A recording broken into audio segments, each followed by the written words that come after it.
Well, these are the steps I used to tread out when I was going to school, Marist Brothers, St. Paul's, as a little kid. And this takes you right down to Reihana Street. Right off to my right, that's where my mum was working. She was doing all of their housework. And as a kid, I think I used to even go up there with her sometimes early in the morning, around maybe 10 o'clock, 11 o'clock, just hang around, play on the front lawn while mum was in there working. And I just entertained myself. That's what it was like in those days, eh? You just had to work stuff out yourself. Sit on the fence and pretend the fence is a horse, whatever, and you hop along Cassidy, whatever, it doesn't matter. You just made stuff up, man. You were just creative. That's what it was about, living in the street in those days. Hi, Mum. All those memories, my darling. Fond memories of you working in that house and looking after people. And now I've just stepped on to Tautari Street for memory, I think it is. I didn't spend a lot of time up there, but I tell you what we used to do. That's where we started our trolley racing. And then we'd skid out. We'd totally skid out on this corner.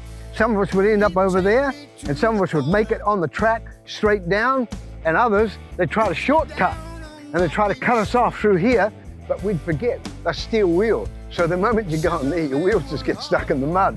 And so whoever stayed with the track, he was the one that most likely won. And I used to walk up Reihana Street and go to get groceries and stuff from the dairy. And Mr. Smith used to have one of those clutch motor mowers.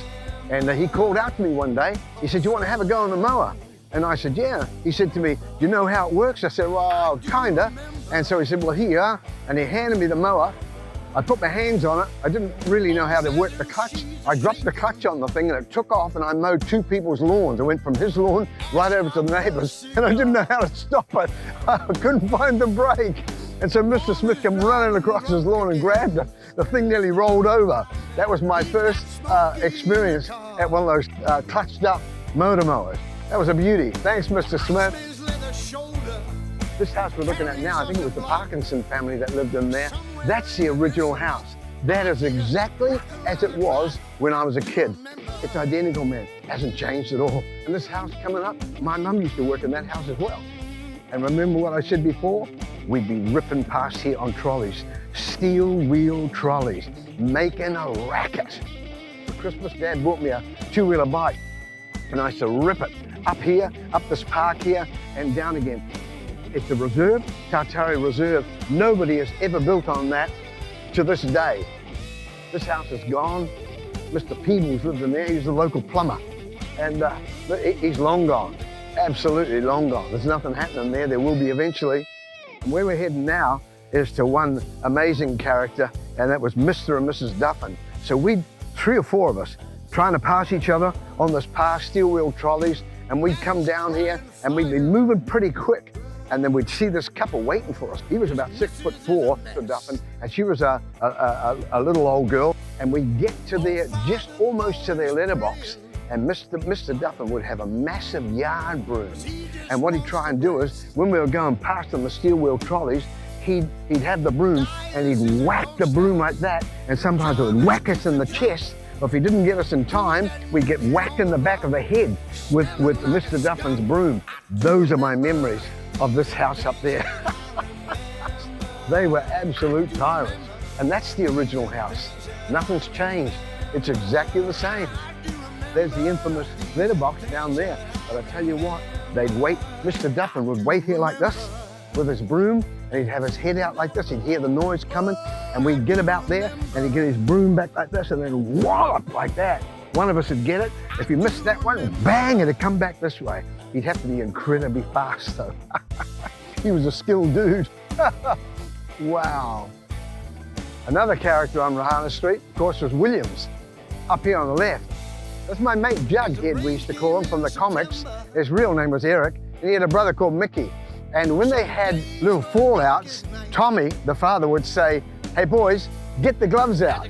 And they'd have to fight on the front lawn and sort their differences out. While Dad, he's the referee. And the neighbors would come, and some of them would sit on the lawn, on the deck like this, on the wall, and talk about it. Some would sit on the grass down here, look up here, entertainment for 15 minutes. And one would go down, it was generally Jughead that hit the ground because his brother was bigger and older.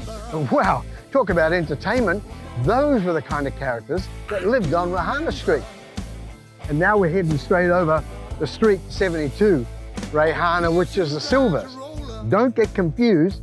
I'm a Silva, S-I-L-V-A, Portuguese.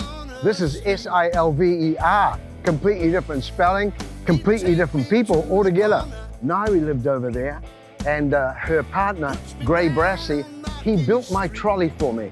And he put on the side of the trolley, sterling silver in silver paint, full of memories. They're everywhere. No matter where I look, there's a memory. No matter where I look and I see my sisters playing on the street. I see my neighbors, you know, bouncing the ball with a tennis racket up against garage doors and all kinds of things. Mate, this place was full of life. It was unbelievable. It was just an awesome vibe. What a great environment to raise your kids in. I'm getting close to home now. This grass patch here, this is where we used to play. I don't know whether we called it King of Sini or Bull Rush or whatever, but we'd play in this section of grass here, and right here is the magic tree. You know what we used to do with this tree? It was not that big. That is huge now. See the bark hanging off it? We used to get this bark when we were kids, and we'd tear it off like that, and it had like a powder on the inside of it. Yeah, that funny looking powder. And we used to put makeup on, and we were like Navajo Indians, and we'd patch our face all these different colors with this bark, and then just play crazy kids on the street here. Man, magic memories. And you're still standing, look at the powder coming off it. That's what we put on our face back in the day. And then we get to the magic house here. My goodness, look, 68 Reihana Street. That's the bomb right there. My old home. And I'm gonna zoom up this driveway here. The house is completely different now. If you can see this, that front part of the house there, without all that section there, that's the original house. That's my mum and dad's bedroom up there with the 3 windows and windows out that way. This was my bedroom here. I had the sunroom, it was called. And in the song, when I sing about the thunder coming and crashing against the window pane, and I'd call my sister's name, I'd be in the cot in that bedroom. My sister would come running from her bedroom down there and just about jump in the cot with me just to settle me down. These are my memories of this house. Music inside there, laughter, lots of laughing. Silvers love humor. They love laughing. So there's always laughing, roast dinners, music playing, people pretending to be Fats Domino on a piano. Me and my sisters pretend to be the Platters. Heavenly shades of night are falling, it's twilight time. All that stuff went on in this house. It just went on and on and on. What memories, what a wonderful environment to be raised and grazed. Beautiful, absolutely. 68 Reihana Street.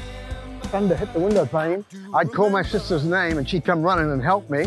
The title track for the album is Reihana Street. The name of the album is Reihana Street, and it's all about the characters that live both sides of Reihana Street.